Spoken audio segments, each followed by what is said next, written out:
It is the 14th of March, the year 2025. We're glad that you tuned in to KUTV Primetime News tonight. Apologies for beginning a little bit late, but we're here to also inform you what's happening in the country and beyond our borders. But first, let's get a proper introduction and dive right in.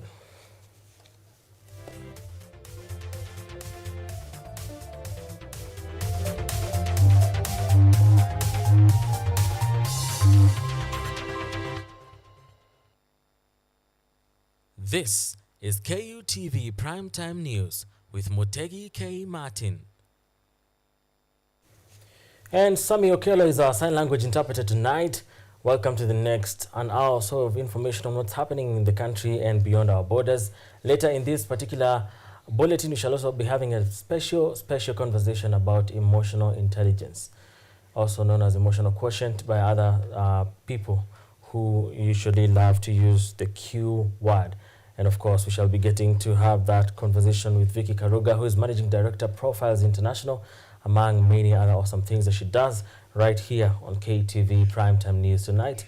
But first, we start our bulletin on a sad note where at least 14 people lost their lives early this morning when a truck crashed into a matatu at Miga on the Nakuru-Eldoret highway. The accident, which occurred early this morning, is alleged to have been caused by a trailer which rammed into a matatu from the behind, leaving the 12 passengers in the matatu dead and 2 others from the truck. The deceased include 9 men, 4 women, and a minor. And while confirming the incident, Molo Sub-County Commander Timon Omolo urged drivers to be extra cautious when using the route, more so around the Mega Black Spot area.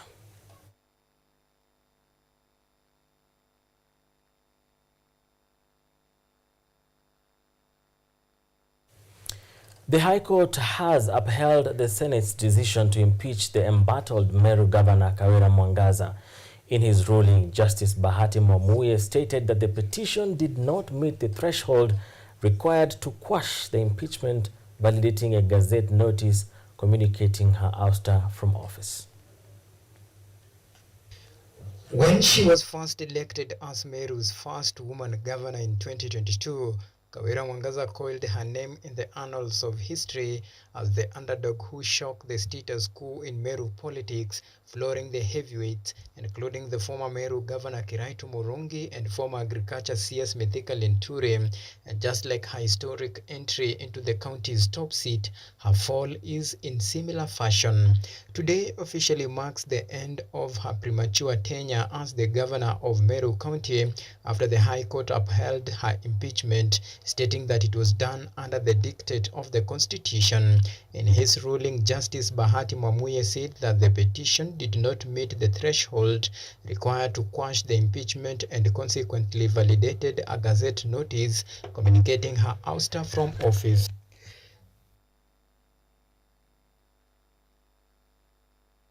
The embattled Meru governor challenged her ouster, stating that the resolution of her removal was founded on grounds that lacked legally established threshold for the removal of a governor. Senators upheld the decision by the Meru County Assembly to send their governor packing on 21st of August last year, with 26 senators voting in support of 3 charges leveled against Mwangaza. In a quick rejoinder, Mwangaza moved to the court seeking a stay order blocking her removal from office. Though she has fought many battles in her political career since assuming office as the county boss, the latest ruling by Justice Bahati Mwamuye could seal the fate of Kawira Mwangaza should she not choose to appeal High Court decision. Auma Evans for KUTV, Nairobi. And the Energy and Petroleum Regulatory Authority, also acronymed EPRA, on Thursday announced that the prices of super petrol, diesel and kerosene will remain unchanged in the month of March in fuel review. In its latest fuel review, the prices of super petrol, diesel and kerosene will continue to retail at 176.58, 167.06 and 151.39 respectively. The calculated maximum retail prices of petroleum products will be enforced from 15th March to 14th April this year.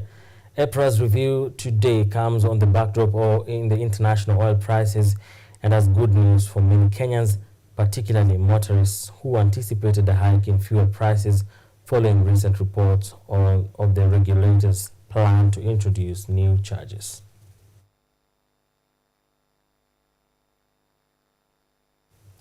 And President William Ruto has expressed his readiness to face his opposers in the 2027 elections, highlighting optimism that he will surely defeat them.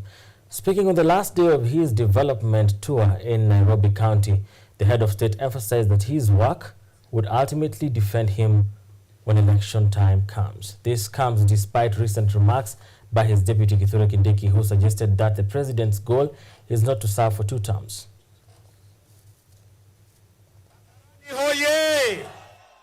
Despite Deputy President Professor Kithure Kindiki previously making it clear that the president's goal is not to serve for 2 terms, William Ruto's objective is not to serve for 2 terms. President William Ruto has come out boldly, signaling his readiness to serve for the 2nd term. Si uchaguzi itakuwa 2027. Expressing his confidence in outshining his opposers. Tukutane 2027 na wale wako na maneno. Si nyinyi ndio mtaamua na kila mtu anapimwa na kazi yake. Speaking on the final day of his development tour in Nairobi County, the head of state alluded that time is still on his side, and when the election comes, his work will undoubtedly defend him. Si sasa ni 2025. Si uchaguzi itakuwa 2027. Si nyinyi ndio mtaamua kulingana na ile kazi mtu amefanya. Si nyinyi ndio mtaamua kulingana na ile kazi mtu amefanya. Sasa kila mtu afanye bidii. Mimi kazi yangu mimi nitafanya. Nitapanga ajira ya hawa vijana. Nitapanga barabara zenu. Nitapanga maji. Nitasomesha watoto wenu. Nitajenga madarasa.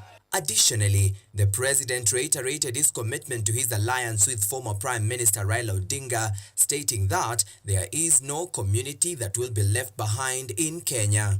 Sio lazima jamii moja itoke ndio ingine ipate nafasi. Sisi wote tunaweza kupata nafasi katika serikali hii ya Kenya. Inatoshea jamii zote za taifa letu la Kenya.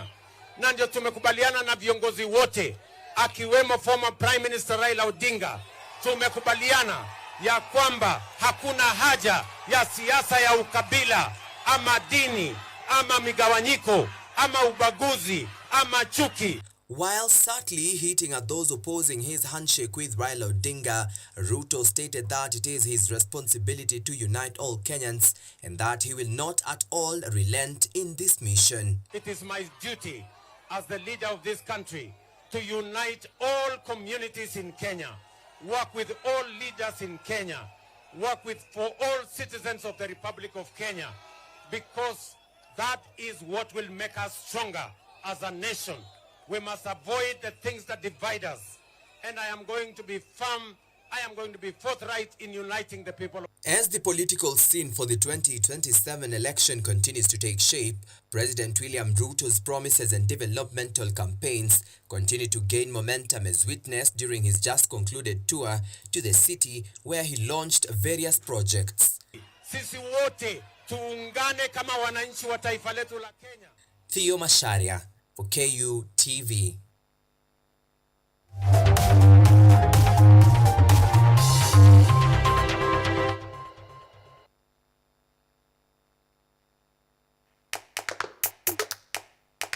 Badala ya kutafuta kazi, tunaweza kuanzisha miradi yetu ambayo ingetusaidia kubadilisha maisha ya wazazi wetu. Kwa vijana wenzangu, wengi hawana kazi, lakini ikiwa sisi wenyewe tutajiamini, tunaweza kujiajiri wenyewe. Afrika kwa kweli tuna mahitaji ambayo ukiyasuluhisha unaweza kuathiri watu kwenye bara hili. Bila woga, watu huwa na uzalishaji zaidi, wanajawa na ujasiri, wanakuwa wabunifu na wanakuwa wenye maarifa. Niliamua kuacha kazi. Hata kama sitafanikiwa, nitakuwa nimejaribu, nitakuwa najua haiwezekani. Hakuna kitu cha ajabu hapa. Kila anayepata ufanisi hufanya kazi usiku na mchana. Kitu kitakusukuma na kuwezesha kupata maarifa ambayo hukuwa nayo. Tunajaribu kutengeneza kitu kitakachopita mipaka ya nchi hii. Ikiwa unataka kubadilisha ulimwengu, anza na nyumbani.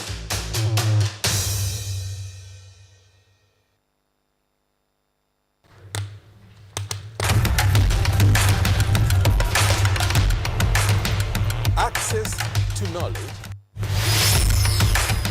Solution to unanswered questions.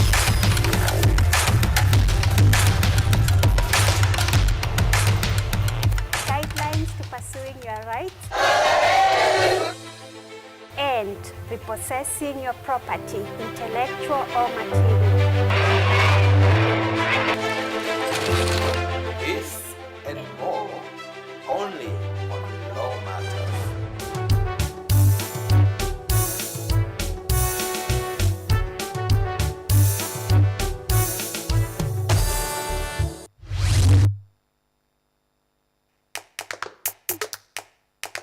Badala ya kutafuta kazi, tunaweza kuanzisha miradi yetu ambayo ingetusaidia kubadilisha maisha ya wazazi wetu. Kwa vijana wenzangu, wengi hawana kazi, lakini ikiwa sisi wenyewe tutajiamini, tunaweza kujiajiri wenyewe. Afrika kwa kweli tuna mahitaji ambayo ukiyasuluhisha unaweza kuathiri watu kwenye bara hili. Bila woga,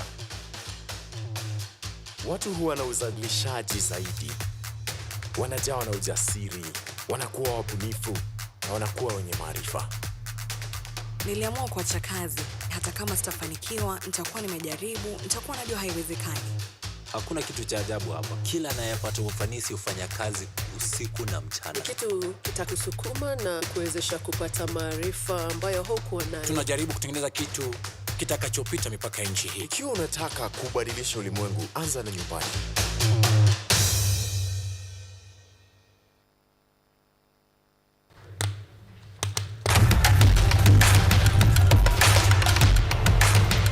Access to knowledge. Solution to unanswered questions.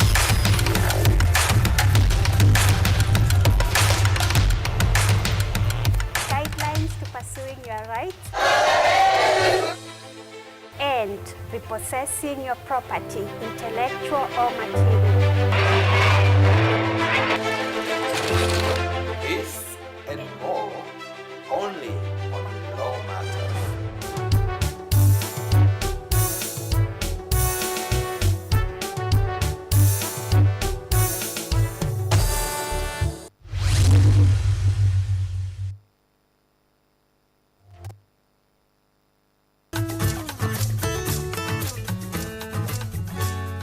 Hi, my name is Stella Tioi. Jina langu naitwa Okemwa Mukwa James. This is Mandela Gaya. Ugonjwa ulipokuja ulichukua siku 3 ukaniweka in coma. 20 wamezikwa, 2 ndio wako hai. I don't even know how it feels to see. I feel like I cannot express myself well the way somebody who can walk can actually express themselves. Ilichukua muda mwingi mrefu tena mpana ili kuikubali kwamba mimi siwezi tembea tena. I've come to actually accept myself. Ukijaribu kumsimamisha mtu umwambie tafadhali nionyeshe njia, They find it quite strange talking to you. We should just make schools integrated, Inclusive setups. by providing the right facilities.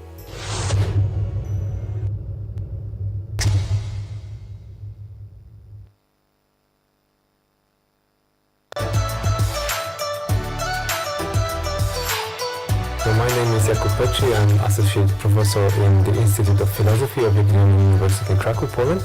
And I'm the main coordinator of the CAFE project, which is being here hosted by KUTV University. My name is Ewa Hudoba.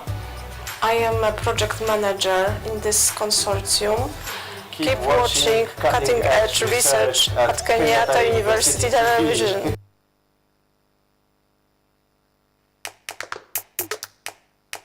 Badala ya kutafuta kazi, tunaweza kuanzisha miradi yetu ambayo ingetusaidia kubadilisha maisha ya wazazi wetu. Kwa vijana wenzangu, wengi hawana kazi, lakini ikiwa sisi wenyewe tutajiamini, tunaweza kujiajiri wenyewe. Afrika kwa kweli tuna mahitaji ambayo ukiyasuluhisha unaweza kuathiri watu kwenye bara hili. Bila woga, watu huwa na uzalishaji zaidi, wanajawa na ujasiri, wanakuwa wabunifu na wanakuwa wenye maarifa.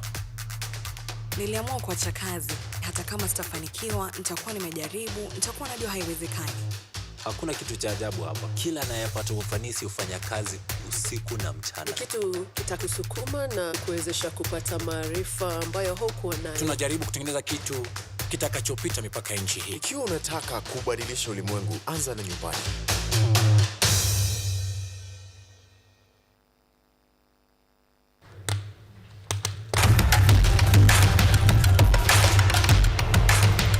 Access to knowledge,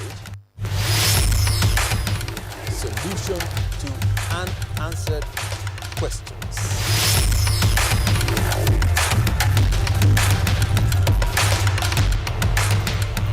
Guidelines to pursuing your rights and repossessing your property, intellectual or material. This and more only on Law Matters.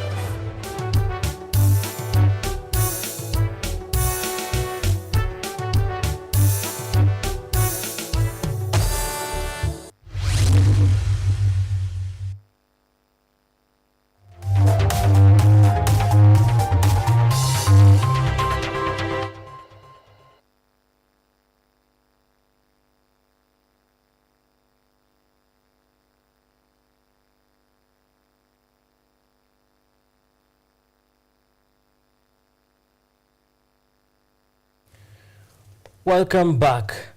Now, Prime Cabinet Secretary and Cabinet Secretary for Foreign and Diaspora Affairs Musalia Mudavadi, while speaking during the launch of the Kenya Diaspora Policy 2024, highlighted that it is time for Kenya to transit from dependency to self-reliance, particularly in financing its healthcare system. Mudavadi added that Kenya must explore homegrown solutions which include diaspora investment in the health sector through knowledge transfer, medical infrastructure development, and direct investments, which will improve health sector.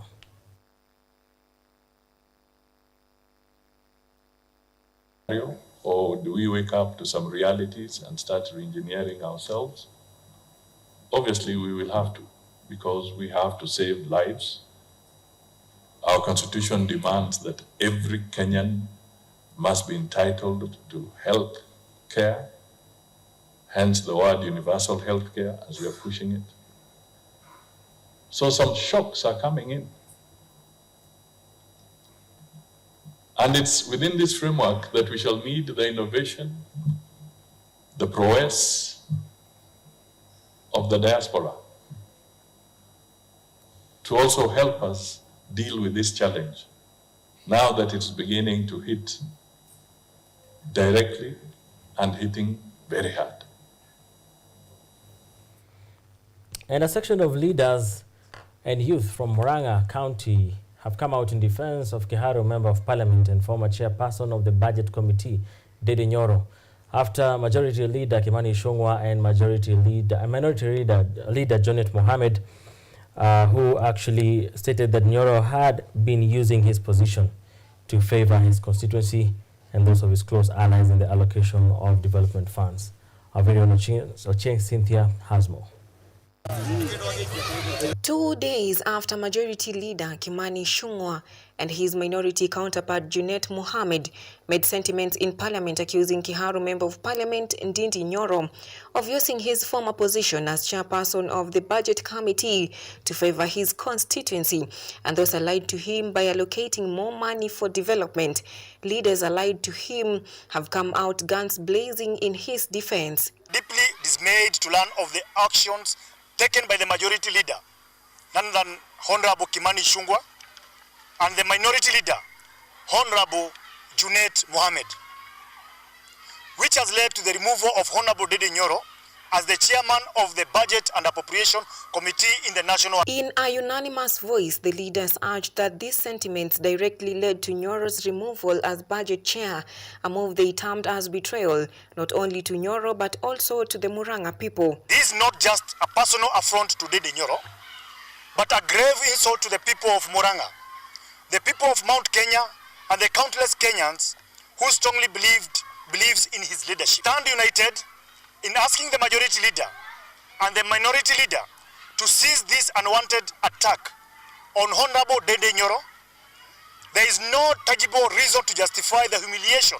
Pointing fingers at the government, the leaders claimed that this situation was part of a bigger plot to remove allies of former Deputy President Rigathi Gachagua from positions of power. They started with one, our Deputy President, now it is our own, Dede Nyoro. It's so unfortunate, and it is a matter of time. We will kick you out. As a government that we supported, we form another government. That is for sure. Furthermore, Kimani Ichung'wah and Junet Mohammed were called upon to take a decisive action against Nyoro should there be credible evidence of wrongdoing. Honorable Kimani Ichung'wah, achana na mheshimiwa wetu Dede Nyoro. Yes. Honorable Junet Mohammed, achana na mheshimiwa wetu Dede Nyoro. Yes. Ile maendeleo ameleta Kiharo si ya wizi. Kama mko na hakika ama mko na hakika kama ameimba pesa, peleka yeye kotini. The agitated youths further called upon their peers to use their identification cards as a means of advocating for their interests. Ile mvutano wa kupigania taifa letu hatuwezi kulikomesha hata kidogo. Mimi nataka kuomba vijana wenzangu kila mahali walipo tuweze kujisajili kwa vikundi. Following the recent memorandum of understanding between President William Ruto and ODM leader Raila Odinga, pundits now opine that more former Deputy President Rigathi Gachagua's allies might sooner or later find themselves caught up in significant leadership changes involving key positions in government. Ochieng Cynthia, KUTV.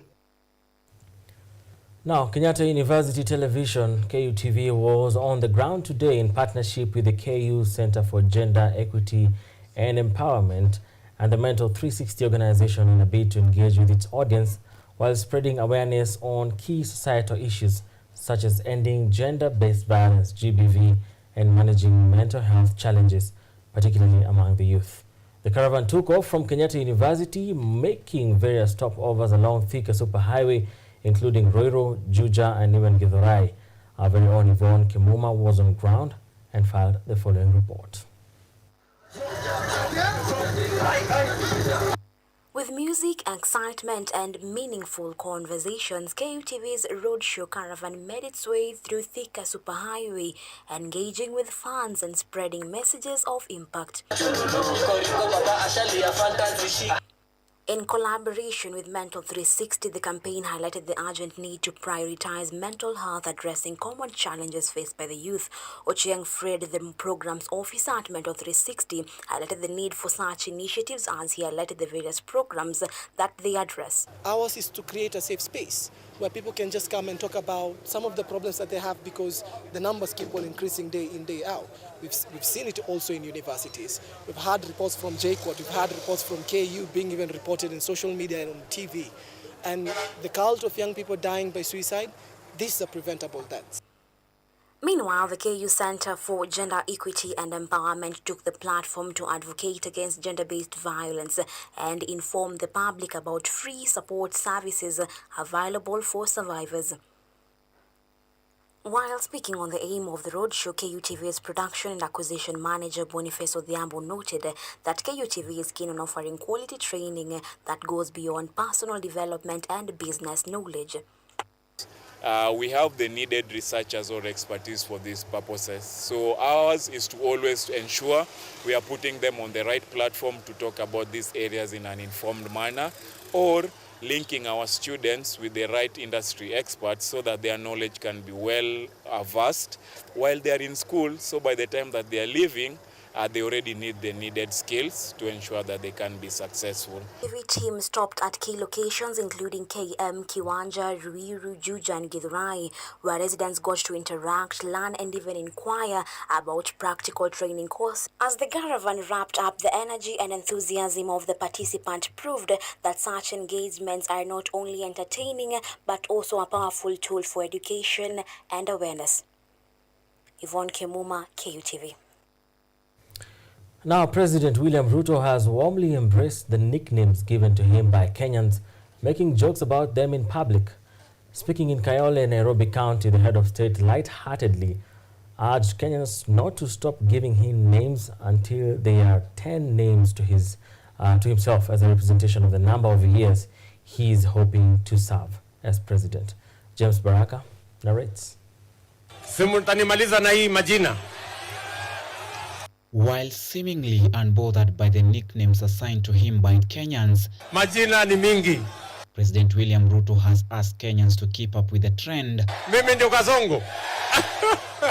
As he continues working for them. Tuendelee na majina hiyo, kitu kazi mzuri. Wacha mimi nisomeshe watoto, niwatengenezee barabara, nipange ajira ya hawa vijana. Nyinyi kazi yenu ni kupandika majina. Na tunaendelea. Sina mna hiyo? Highlighting his recent name El Chapo, following his promise to purchase a machine capable of producing 1 million chapatis daily. Naomba rais anisaidie na machine ya kutengeneza chapo. Sio hiyo? Tafuta mahali ya kununua machine ya kutengeneza chapo milioni 1. The head of state signaled his confidence in serving for a second term, suggesting that the names should go up to 10. Simultanimaliza na hii majina. Sasa hii majina sasa majina ni mingi, lakini kazi mimi nitafanya. Naendelea kufanya, mnaniongezea majina. Naendelea kufanya, mnaniongezea majina. Mimi naona tuongeze mpaka ifike 10. Itoshane na ile miaka. Ama mnasemaje? The nicknames majorly stemming from a point of dissatisfaction with his service delivery, President Ruto says that he remains firm, reiterating that he will continue working despite the many names being attributed to him. Sasa, huyu Kasongo ni nani? Kasongo ni nani? Mimi ndio Kasongo. Haya, na nasikia iko ingine imekuja inaitwa El Chapo. Hata hiyo pia.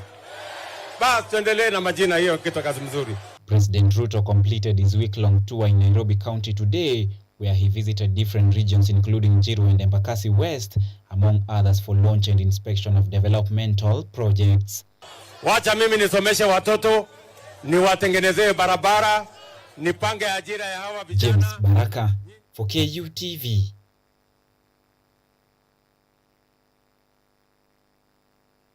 Now, as Nyumbani Children's Home in Nairobi, the facility's staff fears for the future of children with HIV/AIDS as U.S. freezes foreign aid.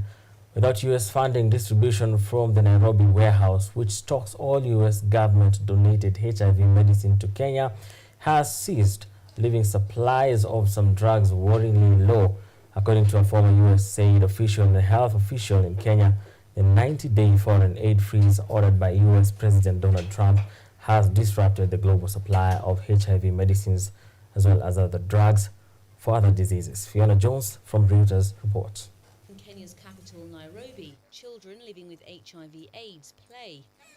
But the staff here fear for their future as US aid cuts threaten to disrupt their vital drug supply. President Donald Trump's 90-day foreign aid freeze has upended the global supply chain for drugs to fight diseases including HIV.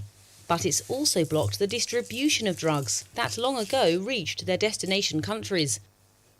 The manager of Nyambani Children's Home, Sister Teresa Palakudi, is concerned about access to life-saving HIV meds called antiretrovirals, or ARVs. If you stop ARVs for these children, there is drug resistance. Afterwards, they will get all kind of opportunistic infections. Then we lose one by one. The executive director of the home said that if they start purchasing ARVs, a rough estimate is $120 per child per month. And that's without other drugs, including TB medication and food supplements.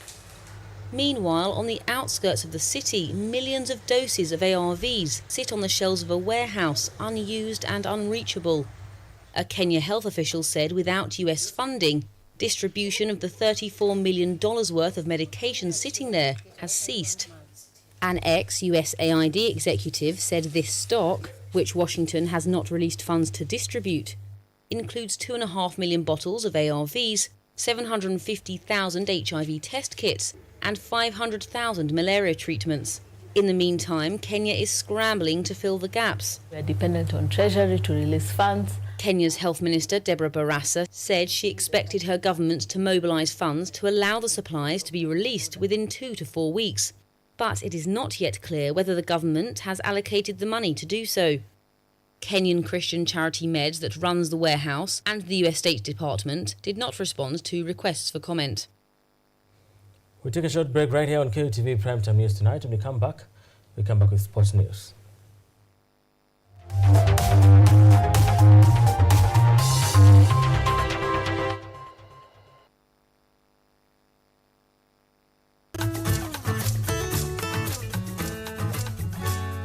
Hi, my name is Stella Tioi.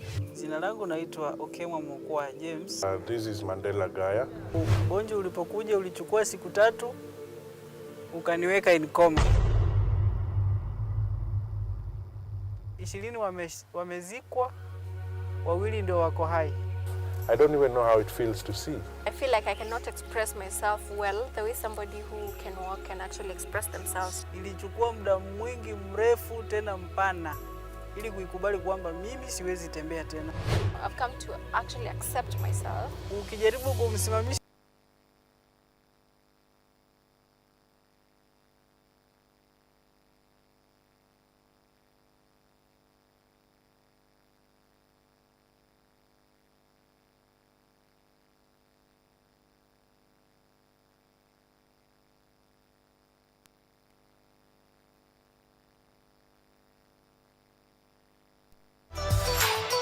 So my name is Kutv. I'm Associate Professor in the Institute of Philosophy of Jagiellonian University in Krakow, Poland. And I'm the main coordinator of the Cafe project, which is being here hosted by Kenyatta University. My name is Eva Hudoba. I am a project manager in this consortium. Keep watching cutting-edge research at Kenyatta University Television.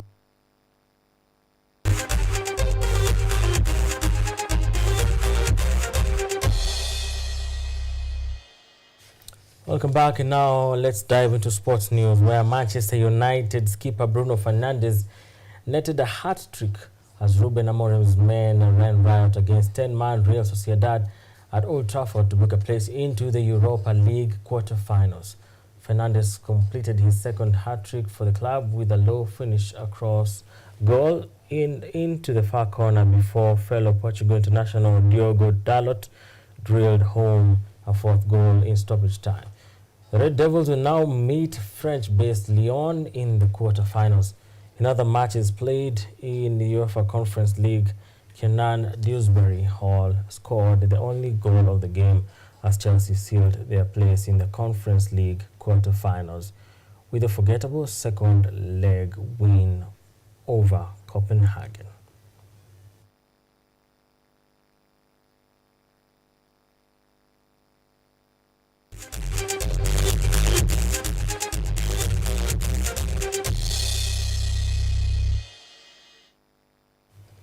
We've come to the end of the conversation tonight.